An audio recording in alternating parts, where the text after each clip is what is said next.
Ndabasuhuje mu izina ry'Umwami wacu Yesu Kristo, amahoro y'Imana nakomeze kubana namwe aho uherereye hose, yaba mu gihugu cy'u Rwanda, yaba muri Afurika ndetse yaba no ku isi yose, amahoro y'Imana akomeze kuba ku buzima bwanyu. Ni mwene so, ni umuvandimwe wanyu, ni Pastor Clement, ndagarutse hano kuri Ajeningoga TV kugira ngo tuganire amagambo y'Imana.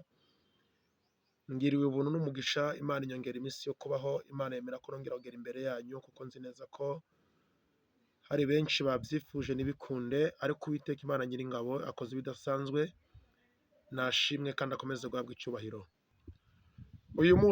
Uyu munsi ndagarutse, ariko reka mbanze nsabe abo tubanye hano kuri Ajeningoga TV ari ubwa mbere, kugira ngo mbasabe bakande kuri sabone, kuri subscribe, kubera ko nk'uko nabitambukije mu kiganiro cyatambutse ejo hashize, ubu tugiye kugendana na bakeya bahisemo kubana natwe, bamaze kumva umurongo turimo, kuko ntabwo tumaze igihe kirekire cyane kuri iri koranabuhanga, ariko bakeya, baba 30, yaba 20, yaba 10, yaba 100, bari kumva umurongo turugenderamo, bari kumva ko dukwiriye gukora vuba butari bwira, abo ngabo nibo turi buze kugendana nabo.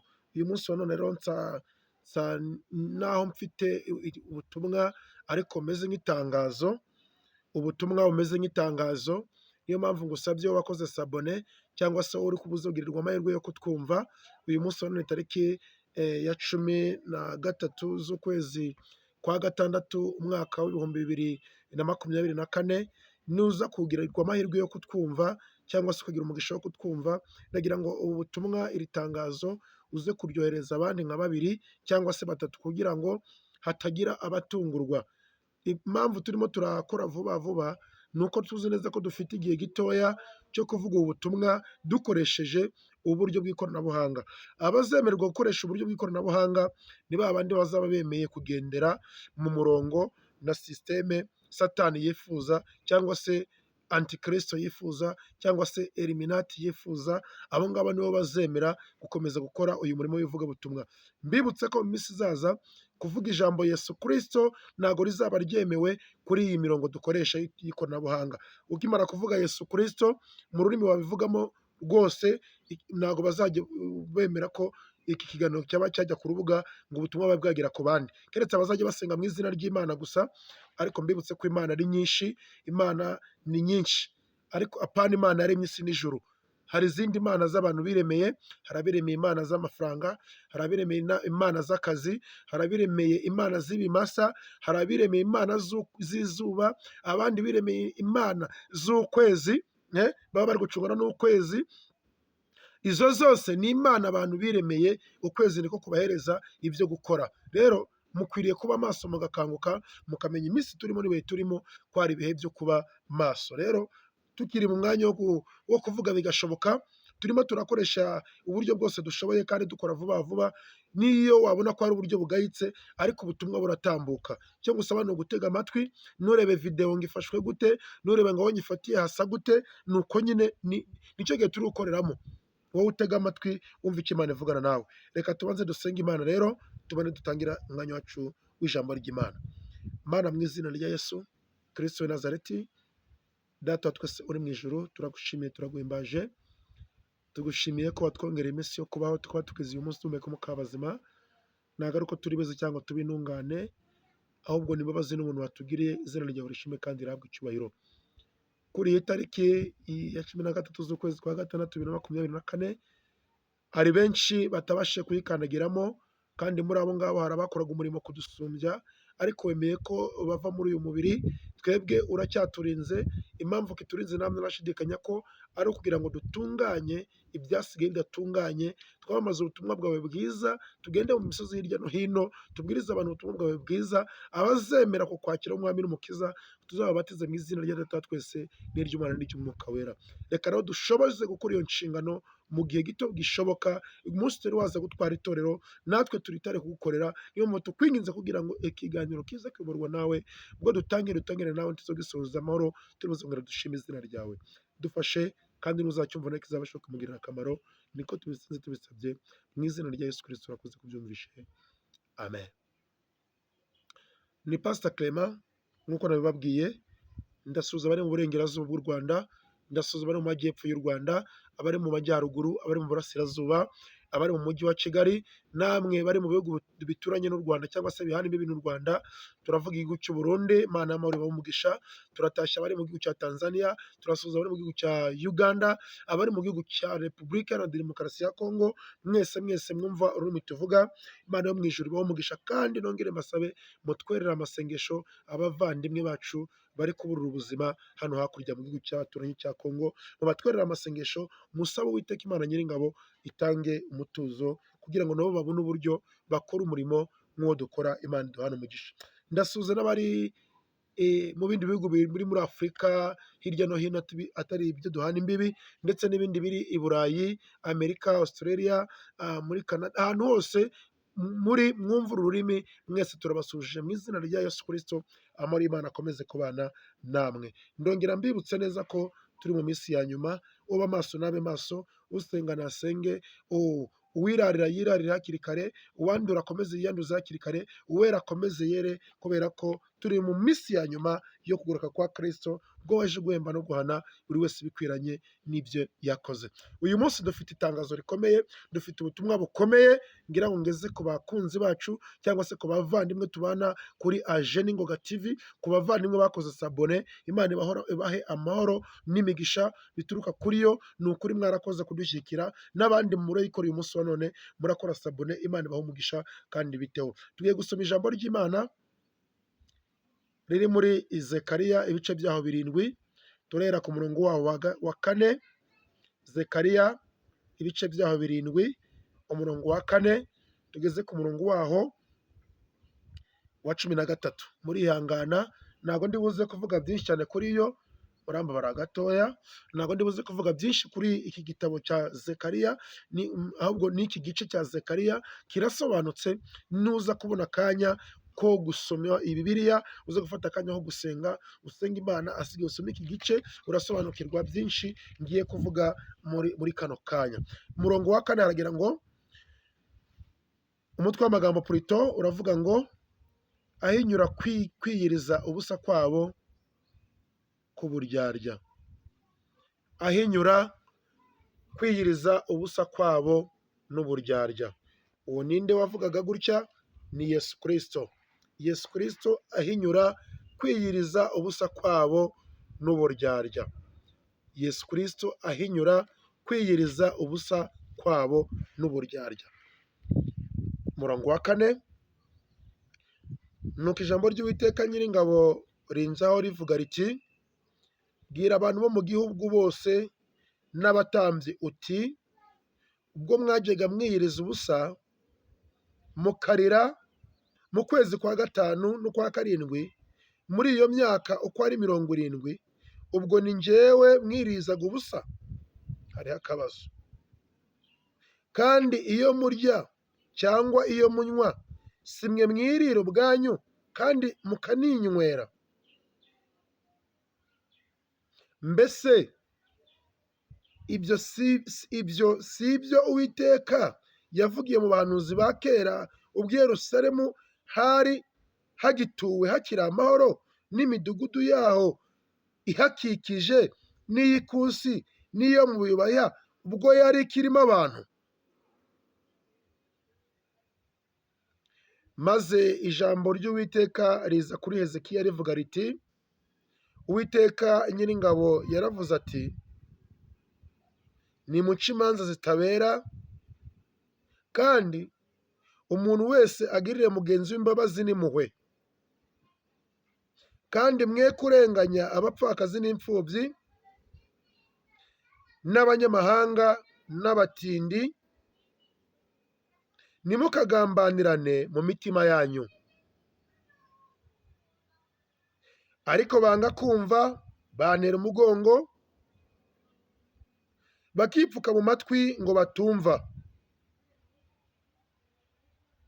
ndetse binangiye imitima imera nk'ubutare, ngo batumva amategeko n'amagambo Uwiteka Nyiringabo yatumishije umwuka we. Yatumishije umwuka we ayavugire mu bahanuzi ba kera, nicyo gitumye uburakari bwinshi buturuka ku Uwiteka Nyiringabo, nicyo gitumye uburakari bwinshi buturuka ku Uwiteka Nyiringabo.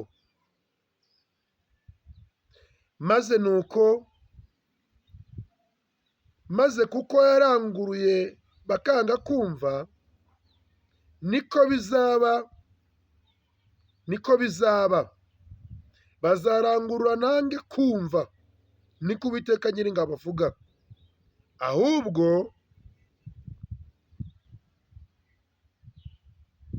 nzabatatanisha serwakira bajye mu mahanga yose batigeze kumenya, kuko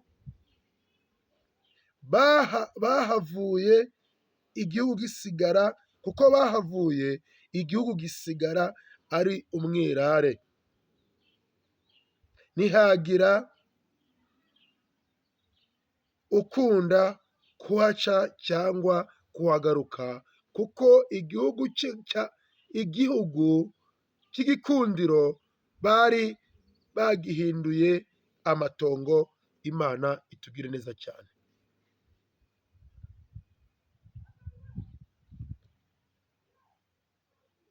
Ijambo ry'Imana ririmo riragaragaza uburyo abantu b'Imana bahagaze muri iyi minsi. Zekariya ni umwe mu bahanuzi batoya bakoreye Imana, bumviye Imana, bagerageje gusohoza umuhamagaro wabo mu gihe cyabo, kubera ko bemeye gukurikira Kristo. Zekariya yari mwene Berekiya hamwe na Ido. Zekariya yari mwene Berekiya hamwe na papa we Ido, bari abahanuzi, cyangwa se papa we yari umuhanuzi. Uwiteka yamukoresheje imirimo itoroshye rero ikomeye, kandi ubuhanuzi bukomeye, nubwo agaragara mu bahanuzi batoya, ariko nawe iby'Imana ivuze byose yabicisha ku mwana, yabicisha ku mukuru, yabicisha ku ufite itorero, idini rikomeye, yabicisha ku ufite idini ritoya, yabicisha ku musazi. Iby'Imana aho byanyura hose biba bifite uburemere ndetse biba bifite n'agaciro. Kuri kino gice cya 7 rero, ngo Uwiteka arimo arahinyura abantu biyirizaga ubusa, ariko bakabikora bafite uburyarya muri bo. Ni nako uyu munsi mu gihugu cyacu cy'u Rwanda harimo abantu biyiriza ubusa bafite uburyarya mu mitima yabo. Muri kino gice ku murongo wa 5 haravuze ngo, bwira abantu bo mu gihugu bose n'abatambyi uti, abantu bo mu gihugu cy'u Rwanda bose ndetse n'abatambyi bo mu gihugu cy'u Rwanda bose, kwiyiriza kwanyu ntago kwageze imbere y'Imana. Benshi muri mwe 95% kw'abatambyi n'abantu bitwa ko ari abakristo, ngo biyiriza ubusa ariko bafite uburyarya mu mitima yabo. Niyo mpamvu Uwiteka Imana Nyiringabo anshishijemo iri jambo ryayo n'ubu buhanuzi n'ubu butumwa, kugira ngo mbwire abantu biyemera cyangwa se bibwira ko bari mu rugendo, ariko nyamara ibyo bakora Imana itari kubibona, bigaragara nk'umunuko.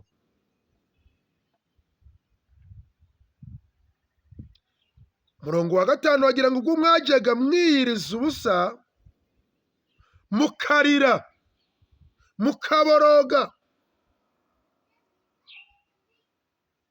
Niyo mpamvu njye ntabwo njya nemera umuntu, mumbabarire wenda we niwe utabyemera, abantu bagira gutya bakaririmba ngo barafashijwe, ukabona bararize, ukabona amarira. Njye ni indyarya benshi, ntabwo njya mbyemera. Ese uba uri kurizwa nuko Yesu akuzuye? Ese uba uri kurizwa nuko ibyaha byawe, mbese uba urimo urarizwa n'iki? Ngo arafashijwe. Bongo, bene abo ngabo mujye mubitondera. Abantu baririmba bagahimbaza Imana, ukabona bararize. Benshi muri bo aba ari indyarya. Ni uburyarya birimo biratubwira ngo mu kwezi kwa gatanu mukiriza ubusa, mu kwa gatatu, mu kwa karindwi mukwiyiriza ubusa. Ngo muri iyo myaka uko ari 70 mwebwe mumaze myinshi.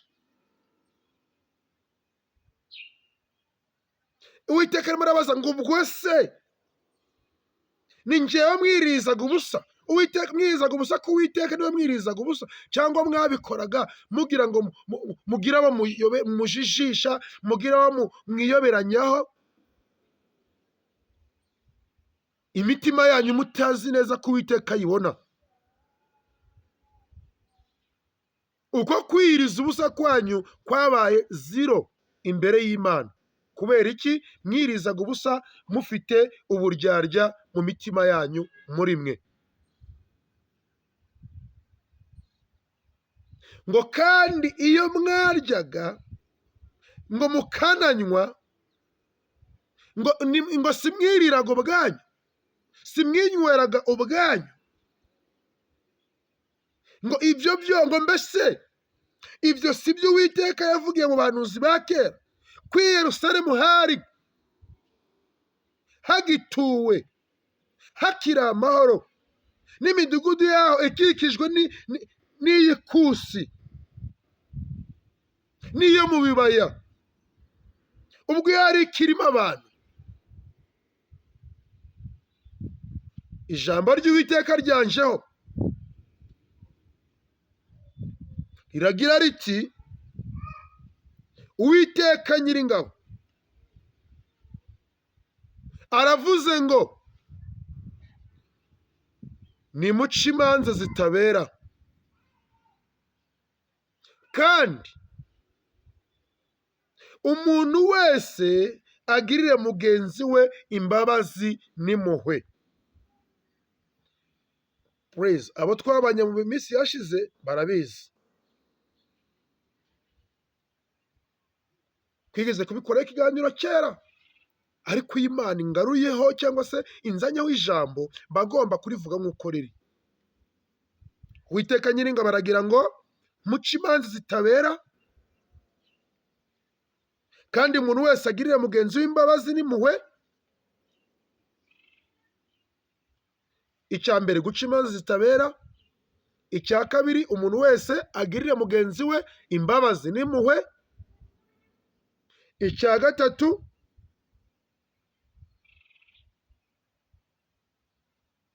mwe kurenganya abapfakazi n'imfubyi n'abanyamahanga b'abatindi. Icya mbere, mbisubira kugira ngo byumvikane, ni muca imanza zitabera. Ubwo harabwirwa abafite mu nshingano guca imanza. Waba uri umuyobozi w'isibo, waba uri umuyobozi w'umudugudu, waba uri umuyobozi w'akagari, waba uri umuyobozi w'umurenge, waba uri umuyobozi w'akarere, guverineri, meya, minisitiri, waba uri umucamanza, upfa kuba ufite inshingano zo gukemura ibibazo by'abantu. Bibiliya ivuze ngo uce imanza zitabera. Icya kabiri, umuntu wese agirire mugenzi we imbabazi n'impuhwe. Ugirire mugenzi wawe imbabazi n'impuhwe. Mu minsi yashize twasanze Imana yadutangarije, cyangwa se ndabyibuka ko Imana yatubwiye ko abantu basabanye imbabazi kubw'abantu yatugwiririye twebwe igihugu cyacu cy'u Rwanda, hagakorwa jenoside yakorewe Abatutsi mu 1994. Imana yagaragaje ko ari abayikoze n'abayikorewe imbabazi bahanye ngo ni izo kubeshya. Bamwe babivuze kugira ngo ni uko nyine simbizi, bagaragaza ko batanze imbabazi, ariko Uwiteka ngo yasuye imitima yabo asanga ni uburyarya. Uwazisabye yasabye imbabazi mu buryarya, uwazitanze ngo bamwe bazitanze mu buryarya. Ariko uyu munsi Bibiliya iragarutse iratubwiye ngo umuntu wese agirire mugenzi we imbabazi ndetse n'impuhwe, kandi mwe kurenganya abapfakazi n'imfubyi. Mwe kurenganya abapfakazi n'imfubyi. Muntu uturanye n'umupfakazi, muntu uturanye n'imfubyi, muyobozi wakira ibibazo by'imfubyi n'abapfakazi, ukabica uri kubibera, cyangwa se nk'uko biri bitubwira ngo muce imanza zitabera, ukarenganya imfubyi, ukarenganya umupfakazi, iyera yo mu ijuru irimo irabibona kandi ifite agahinda n'umubabaro kubw'ibyo muri gukorera imfubyi ndetse n'abapfakazi. Ngo n'abanyamahanga b'abatindi ntimukabagambanire mu mitima yanyu. Abanyamahanga b'abatindi ngo ntitukabagambanire mu mitima yacu. Mbibutse ko uwigisha n'uwigishwa bakwiriye kugabana. Ngo ariko ngibyo ntabwo abantu bashaka kubyumva. Abantu turimo turabivuga, abantu bakabitera umugongo, abantu bakipfuka amatwi,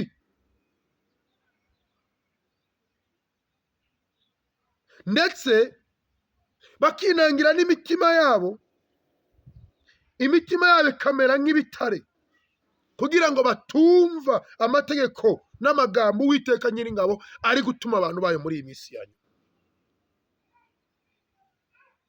Bakristo bavandimwe bene data bakunzi ba Jeune Ngoga TV,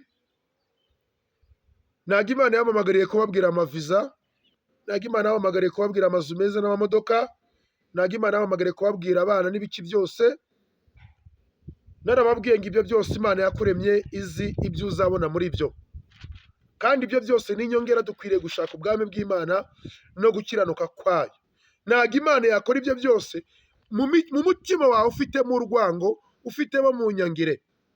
Ntabwo bishoboka. Niba uri umukristo warakijwe koko, mu nyangire yikure mu mutima wawe. Abantu nabo bakomeje kwiziba amatwi, ndetse n'imitima yabo bakomeje kuyigira ibitare, kugira ngo batumva amagambo y'Uwiteka Imana.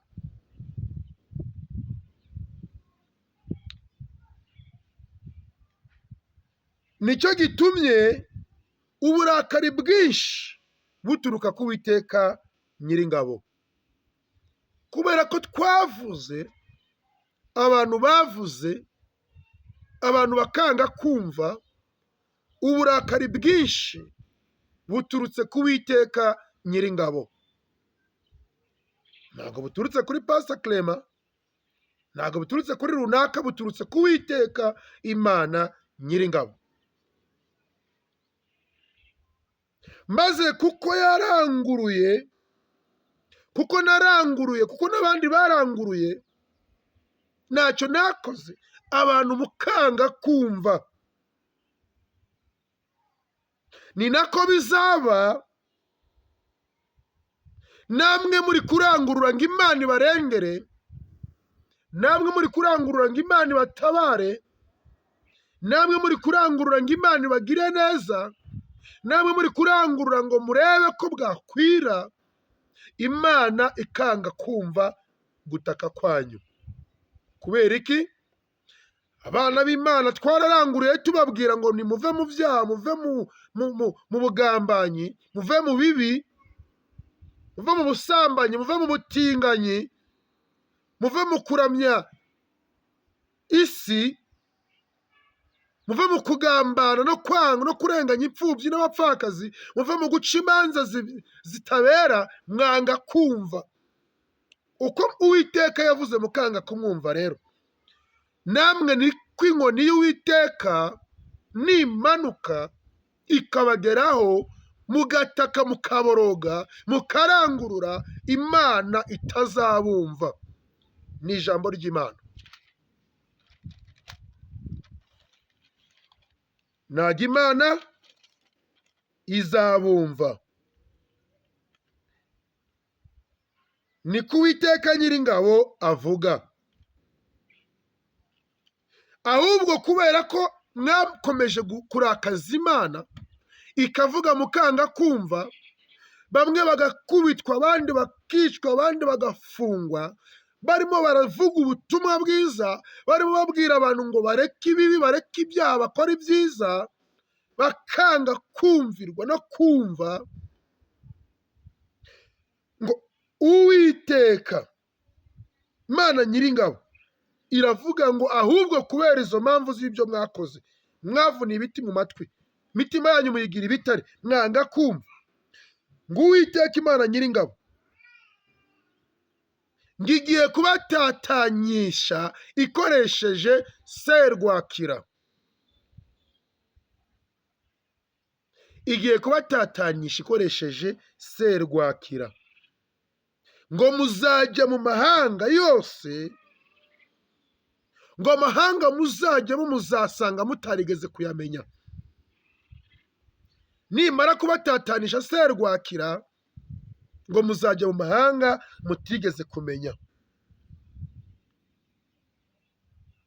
Ngo nuko bahavuye, nimumara kuhava, ngo igihugu kizasigara ari umwirare.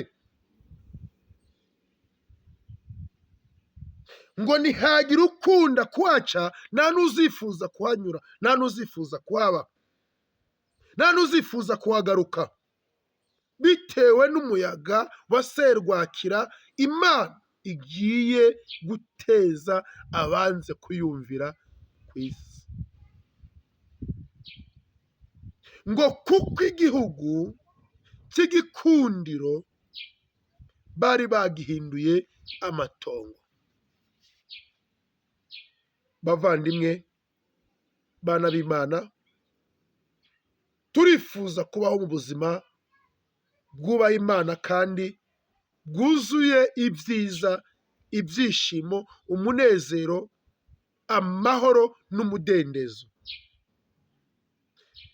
Kugira ngo ibyo byose dukomeze tubibemo, nuko dukwiriye kubaho twubaha Imana, dukora ibyo Imana ishaka, tuvuga ibyo Imana ishaka, tutarenganye, duca imanza zitabera, dukunda imfubyi ndetse n'abapfakazi ntitubarenganye, ndetse n'umunyamahanga w'umutindi. Niko ijambo ry'Imana rivuga muri Zekariya ibice byaho 7, hereye ku murongo waho wa 4 ukageza ku murongo waho wa 14. Ibyo bintu nitubigenderamo, tugakomeza gutunga amatwi, tugakomeza gupfuka amatwi, tugatunga imitima iremereye, imitima y'amabuye y'urutare, tudashaka kumva iby'Imana dushakaho, tugakomeza tukibera mu gukora amasengesho nk'ayandi Imana itubwiye, amasengesho yuzuyemo uburyarya. Ntabwo Imana izadukundira ko turamira muri iki gihugu. Nibikomeza gutya, ntihagire igihe uhinduka mu maguru mashya vuba cyane, umuyaga wa serwakira murawusangamo, nimusoma muri buze kureba aho ugiye kutwerekeza mu gihe gitoya. Mukristo muvandimwe uneze amatwi cyangwa se udukurikiranye kuri Aje n'Ingoga TV, ndagira ngo nkubwire ngo genzura ku ruhande rwawe, urebe uburyo utwaye agakiza. Abaririmbyi baririmbye ngo udasanga uhetse ingobyi umwana yaraheze kera. Benshi bari mu kigare cyo gukora amasengesho, ariko ibigare barimo byo gukora amasengesho ni amasengesho imitima yabo ngo yuzuyemo uburyarya, yaba abakristo yaba n'abatambyi. Ibiri bitubwira neza, ntabwo ari njye urindi kuvuga ibyo nkwe mu mutwe wanjye. Kubw'ibyo rero, igenzure mu ruhande rwawe, nigenzure mu ruhande rwanjye. Nusanga hari aho umwuka wari kugushinza, ufata akanya ko guca bugufi. Nusanga hari ibyo wakoze bidakwiriye, ufata akanya ko guca bugufi. Birashoboka ko waciye bugufi ukumva birimo biragaruka muri wowe. Njya ngunda kubabwira ngo nimero zanjye ziba ziri aho ngaho muri description, wampamagara amasaha 24 kuri 24 mba ndi kuri rezo, tugafatanya gusenga duca bugufi cyangwa se uca bugufi imbere y'Imana kugira ngo ubashe kubabarirwa, ubashe kumva umunezero mu mutima, ubashe kumva ibyishimo muri wowe. Imana ishimwe kandi Imana ihabwe icyubahiro. Ubu ni ubutumwa buturutse kuri Kristo Uwiteka Imana Nyiringabo. Urabusanga muri Zekariya ibice byaho 7, were ku murongo waho wa 4, nushaka were ku murongo wa 1 ugeze ku murongo wa 14, urasangamo byose Imana yavuganye natwe. Nitwumva tukumvira, Imana izatugirira neza. Nitutumva ntitwumvire, inkota y'Uwiteka igiye kuturya. Yesu abaho umugisha kandi Imana ibagiriye neza. Mana Data twese turi mu ijuru, turagushimiye kubw'ijambo ryawe tubashe kumva muri aka kanya. Ndasengera buri wese uri buze kuryumva kugira ngo ribashe kumugirira umumaro, ribashe guhindura imitekerereze ye, imigendere ye n'imikorere ye muri iyi minsi ya nyuma. Mubyeyi uraryumva ahindurwe naryo, umugabo uraryumva nuko umukobwa n'umusore bahindurwe naryo, kandi Mwuka Wera aganze mu mitima yabo igihe tukurindiriye. Abarwayi bari hagati muri cyangwa se bazadukumva cyangwa se bazadukurikirana barwaye, dusabye ko bakiza mu izina rya Yesu. Abafite ibibazo n'ibigeragezo babuze uko babigenza, abafite inzara ubagaburire mu izina rya Yesu kandi wiherekere icyubahiro. Turasabye kugira ngo Mwuka Wera agendere intore ziri gutakira ku manywa na nijoro, kandi wavuze ko abazagushaka umwete bose bazakubona. Reka bakubone, baronke amashimwe mashya avuye kuri wowe. Ni mu izina rya Yesu Kristo urakoze kubyumvishe. Amen. Ubu butumwa nibukugeraho mukristo umuvandimwe, turagusabye kugira ngo bwohereze umuntu umwe cyangwa babiri b'inshuti yawe muri kuri WhatsApp, hanyuma urabokoze kugira ngo dukangure abantu benshi icyarimwe, tube maso, duhindukire tuve mu byo twibwira. Uyu muyaga wa serwakira utaduteza ingorane. Imana iduhana umugisha. Kora sabone, ukore like, wandike na comment udushimira cyangwa utugaya. Imana yo mu ijuru ibahe umugisha. Turabakunda rero, amahoro y'Imana akomeze kubana namwe. Ciao ciao.